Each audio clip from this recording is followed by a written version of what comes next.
So we have a great panel today. I'm sure everyone's going to learn a lot and have a lot of fun. I wanted to start off with a very sort of fundamental question. The topic of our panel, y'all, is from seed to Facebook. And I wonder if y'all could talk about whether you think at this juncture Facebook or a company like Uber or any one of these big unicorn companies is the right model for an entrepreneur to pursue or an ideal for a company for an entrepreneur to go after, or whether there's a better framework that's yet to be discovered or something else out there. People shouldn't compare themselves to Facebook. They should be their own thing. Tracy, do you have some thoughts on that? Well, I don't think anyone should really think about I should get to Facebook or Uber. That's in the venture capital world. It's rare to get even close to that. It's rare to get money. It's rare to even be looked at. So to have that as your beacon, I think is kind of dangerous, and it can be really hard on an entrepreneur. I think you come up with your measure of what success is, what makes you first happy, and if you want to be a unicorn, then go for that. But I think you need to start with what can your reality of what your business can really be. Carolina, you have thoughts? Well, we are, before we were an impact fund, we were opportunistic, so we were actually one of the first seed investors in Uber. So I don't know if a lot of folks know our fund. We're a social impact fund, and our bosses, the partnership actually did something that is unprecedented. They wrote an open letter calling out a lot of things that they felt were wrong with the culture in Uber. That is not common. It's kind of unheard of in the venture capital industry, but we thought as a fund it was the right thing to do. So to your question, I really think it's about being thoughtful and intentional about how you as an entrepreneur want to build the culture of a company. So I think a lot of things with Uber, they had this concept about toe stepping. So the idea is like you can break these rules and maybe you'll be reprimanded, ask for forgiveness later. I think it got to a point where it created a toxic culture that wasn't inclusive of a lot of folks, and we see all these lawsuits coming out. When the open letter went out, it also had a positive tone, like here's an opportunity for you to learn and change. And I think now, as we're reading in the news, Uber actually came out with a seminal policy in that right now, folks who have been harassed or suffered sexual assault are no longer forced to go into arbitration. At this point, they have agency and they can choose to go to arbitration, mediation, or actually take it to an open court of law. And now Lyft has followed. They also now have put in place no longer, if you settle through a sexual harassment suit with a firm, that you have to sign a confidentiality agreement. So I think it's important to take note that I am hopeful and optimistic that companies can change, but ultimately it really is important for founders to think about building a culture that is the one that they want to be remembered for. How early does that start, Andy? Like for you, when you thought about how you wanted Wonder to be as a culture, and when you were thinking about the kinds of investors you wanted to back the company, what did that process look like to you? And how does intentionality at the beginning help one get from say, a seed stage company to something that may be of the scale of Uber and Facebook, but perhaps better actors in a community? Yeah, I think that, I never think about things in terms of how big can it be. Maybe at this stage of my career I do, but when I started, this is my fourth company that I started. And I started my first one in high school in Argentina at a time where, we didn't have the information or the resources or the tools or the network that we do have now or that I have now as well. And for me, it was a combination of opportunity, of an idea of this is something that people want and that could be interesting, not thinking specifics about like how big it can be in terms of revenue or size, but there's a lot of people that would love this, and it's something I'm passionate about, something I'm excited about, right? Because when you're doing something as an entrepreneur, you want to have passion and conviction to be able to really overcome all the barriers that you're going to have, right? So what I learned over the years is, at the beginning it was, okay, how do anything that helps me get it is fine. Whether it's somebody who wants to work for free or somebody who wants to write any sort of check, somebody who wants to buy some advertising on my website. My first company was a music website in Spanish, like when There was no music websites in Spanish. So anybody that wanted to do anything with us was great. And it was new and I was learning. Now with this company, after starting up a few different companies, having exits, dealing with all kinds of different investors, now I had a bit of more of the experience and the luxury to say, this can be really big. What do I need to get there? How do I get the most strategic investors? It's not about just getting money, but it's how do I get people who are going to understand, how do I build this product? How do I build our marketing, our brand, our team? How do I get people who are really going to get the same idea that I'm getting to do it? And the good news, what's interesting today with the resources we have is that those people are out there, right? So you can find people, even though you may not know them, they're on social media, they're online, and so you can find ways to try to reach out to the people that you feel are aligned with the way you think, and that is probably the most valuable resource before money. I hear what you're saying, but you also have the benefit of being a serial entrepreneur who's done pretty well with some of your other companies. So it's not like you're knocking on the door for the first time. Tracy, when you think about that entrepreneur who is knocking on the door for the first time, is it that easy to just holler at someone on LinkedIn or like tweet at them and say, hey, I've got this great idea and our message is totally aligned, and I didn't go to Harvard and I didn't go to Stanford and I don't have that background, but I have an amazing idea, you should fund me. Is it that simple, or? Well, Silicon Valley, Silicon Beach, Silicon whatever it is, they say it's a meritocracy, but it really isn't, because there are structural and systemic barriers for certain segments to really rise above. So if you're a woman or a person of color, it's not as easy as it sounds to get capital. Capital is the most difficult part of growing a business. And for a lot of people of color and women, they don't have the friends and family to tap into to start your business. That's how a lot of entrepreneurs start your business. Friends or family, right? So, and then the venture, and you go further, angels, that's still a network of predominantly white men that is hard to get into, and you get into venture, seed, and then you get into your Series A.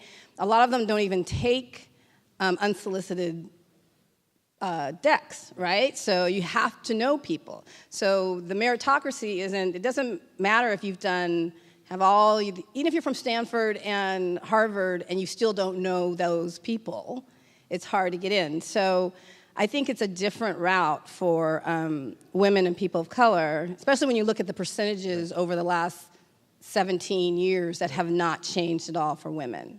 And Carolina, you were an entrepreneur knocking on these doors, and you did come from an Ivy League background, right? So what was your experience like when you were raising money for your first fund? I think a lot of it was also my mindset, right? I think there obviously are systemic issues, but there's also language that you may not know about or how to kind of present yourself. There are a lot of things that I did wrong, so I'll definitely, I think part of my job now is telling people what not to do, because I literally did everything that you are not supposed to do. But I think when I first went into pitching, my mindset was that these folks had some type of power over me, that I didn't have a superpower. And I think once I changed that mindset, that I also had value to give to this investor, like I knew a sector better than they did that they may have been investing in, then my mindset actually shifted to what Andy was talking about, reaching out and connecting with people on Twitter and developing relationships online, which then I took offline. But I will tell you, I remember going to a demo day well, I was just going to name the company. I will not name Just them. throw it out. Do it. Name names. May have 2 O's in it. Does it rhyme with schmoogle? So yes, Yeah. Walking into a demo day there, someone handed me a plate. So let's think about that. The way I look, they handed me a plate. They assumed that I was a caterer, that I cleaned there, and that is a reality. And for us not to say that that doesn't exist, I would be disingenuous. Yeah. Your mindset can't change the way you look on the outside. Exactly, can't change. Yeah, no, for sure. But so like with that in mind, Andy, how did you go about changing your mindset to say like, I have value and people need to think about me? Because really, the venture relationship actually depends on putting capital to work and good entrepreneurs who will make them money. They don't have any sort of like benefit to people unless they are choosing good entrepreneurs who have good returns. So how do you convince a VC that you're the guy to back? And I agree with what both of you said. I think the way, and I've learned this also by trying and learning, and you know, no matter how good your idea is or how connected you are, you're going to have a lot of rejection. I get 90% of the people I talk to about what we're doing now rejected us, and some of them don't, right? And it's always going to happen no matter how big you are. You know, and I think that the mindset that you have to do, right? If you tweet somebody and you're like, hey, can you invest in my company, or here's my deck or something, no matter who you are, they're probably going to reject you because they'll be like, okay, you're kind of a little desperate, or there's no context, right? The way that I've approached things in my life, and the way that I see people approach me now, because you know, when people approach me about something, it's a little different, right? And it's this idea of, you know, first of all, it's what we're doing now with our company, which is we try to find people that have context with what we're doing, right? Somebody who, like, we're working on stuff around gaming or entertainment, so it's like people who I already know they care about what we're doing. It's not somebody who's like completely, you know, in another subject who's not gonna get, yeah. So I talk to somebody who I know cares about this, and I say, hey, we're working on something cool. I would love to show it to you. I want to see what you think. I would love your advice. I'm a fan. Whatever it is that gets me to that person to be perceptive. If it's on Twitter, I may not even reach out directly. I may look at, you know, if they're tweeting about something in that subject, I may reply and be like, oh yeah, this is what I think about it. And you try to find an organic way to get in, as opposed to, you know, I want money, right? Because every time that I went and I've, you know, and it happened to me when I started this new company, you know, I didn't know what we were doing exactly, and we were trying to figure out. We had some ideas, and I started reaching out to people. And I reached out to people. I'll give you an example. I went and, speaking of FAR and culture, and somebody who didn't know who I was and didn't care about my background, I ended up finding a way to meet with the founder of Sega. For anybody who's gaming, founder of Sega. This 80-something-year-old Japanese guy. So I was in Japan, and I found somebody who was able to get me in a room with this guy. And I went, and he had his translator, and he was there, and he had no idea why I was there. But he understood what I was trying to do, understood my passion, understood that we had things in common. I was a fan. Like my 13-year-old self would have ever dreamed to be in that room with that guy. But I went there just because I wanted to meet him, and I left with an investment from him without really wanting that, right? And it's because he got what I was. And so that, I think that's the biggest thing, is to try to find that common ground and something that could get you in. That really resonates with me, because I often think people think of us as, like myself, as a piggy bank. And when people are seeking venture capital, it's actually to accelerate the growth of the business, not necessarily to start the business. So one thing that I took away from what Andy said is not to be transactional, but actually to build, regardless of like what you may look like, your background, people have things in common. So make sure that you build relationships with people. And that is like, when that kind of mindset, when I got to that, doors were opening much more easily. I'm not going to say by any way that they still weren't difficult, but that level of changing my mindset and reframing how I saw the relationship between investor and entrepreneur was really important for me. And people should realize that investors are people too. Like, we have emotions, we have things we care about, and we are really investing in the people almost before the idea. So you can have, as you will hear from any other investor, you could have an A idea and be a C team, and we won't invest in you. But if you're an A team with a B minus B idea, then they're more likely to invest in you, because it's more about the person and what they're gonna be able to do with that company. Well, and y'all all invest pretty early. Andy, you're a seed stage investor as well, so I'm gonna give y'all all his email address after, and you can hit him up for. No, I'm I don't invest early. Read us.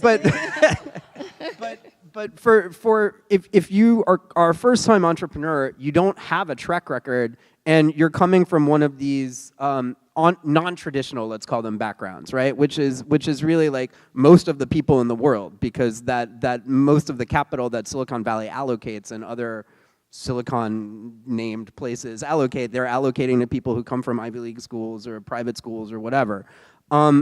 If you don't have that, what do you as investors look for to make that classification of, oh, this is a good team? If they don't have like an imprimatur from Stanford, if they haven't necessarily been, been a Google employee or Schmoogle employee or whatever, like, how does that work? And Andy, if you want to take that, and then we'll move to later stage stuff too. I mean, I think, again, I think it's, you try to find some way to demonstrate to the the people you want to talk to, that you're smart, that you know what you're talking about, that you have something of value to give, right? And find some way of having that connection, and and then once you are able to prove yourself, then you're, because what I say to people now, so I had terrible grades, I dropped out of school, like that was never my thing, and I remember my second company when I partnered with some kids that had graduated from Harvard Business School, like they had the world, it was the first time I went to Silicon Valley was when I had them,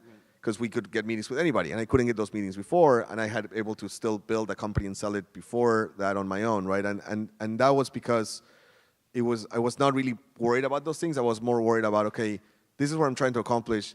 Who are the people that can do this, and how do I find a way? And I got rejected. I got kicked out of offices, and people were like, get out of here. Like, I was 18, right? Like, I went through a lot of that stuff, but it only takes one or two people that will willing to listen, right? So I think you have to be confident. You have to not be afraid, and you have to try to find that common ground. Now, there are other sources of capital than these traditional VCs that I've been talking about. And Tracy, you're trying to raise like $100 million fund to be an alternative to this sort of way of doing things, which is amazing. I think y'all should all like let's give you a round of applause for that. It's amazing.